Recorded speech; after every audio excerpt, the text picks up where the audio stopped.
Hello friends, get ready for legal dictation at the rate 100 word per minute.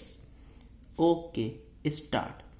Per contra, learned AGA submitted that if the law enjoins filing of written objection prior to consideration of bail of a convict accused, then it also enjoins grant of time while considering interim bail.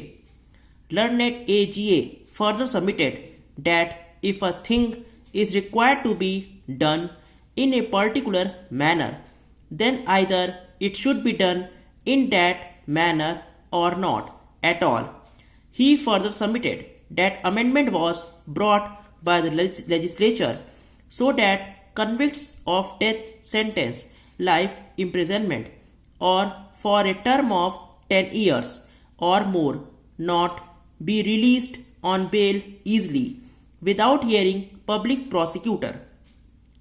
Learned AGA therefore submitted that no interim bail should be granted to the appellant without giving opportunity to the State Council to file objection. On merits, Learned AGA argued that conviction of the appellants is sustainable and trial court rightly held them guilty.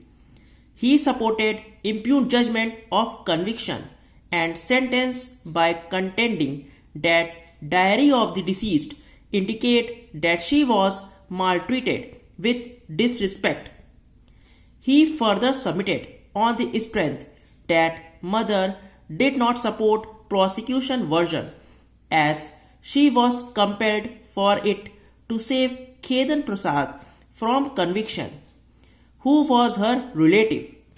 He further pointed out that PW 4, 5 and 6 have supported prosecution story and therefore evidence of PW 3 does not damage prosecution case, and for this he pointed out page 19. Ultimately, it was argued that bail of the appellant be refused. Para. Now, analyzing ambit and scope of the proviso attached to section 389 of the code, it transpires that the said proviso relates to only to a procedure and does not affect or curtail power of the appellate court in matter of grant of bail. It nowhere restricts or creates an embargo on such a power.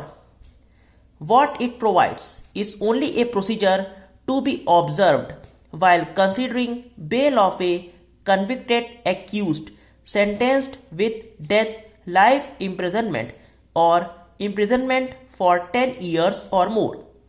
Thus, the legislative intent was never to curtail power of appellate court in matters of grant of bail but only to hear public prosecutor.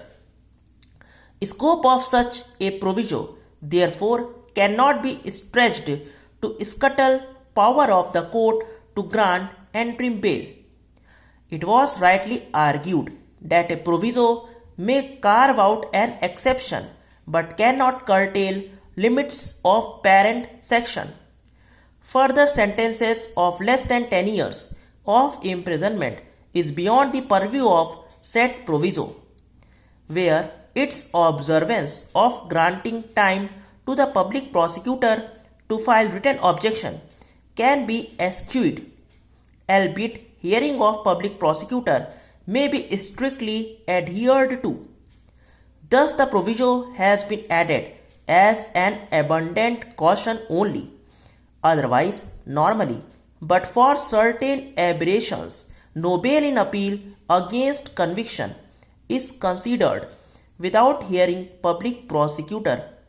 Mandatory character of granting time to file written objection and hearing public prosecutor has been enacted only to eschew aberrations and block loopholes of hearing State Council in matter of grant of bail after conviction, stop. अगर आपको dictation अच्छी लगी तो channel को subscribe करना ना भूलें। Thank you.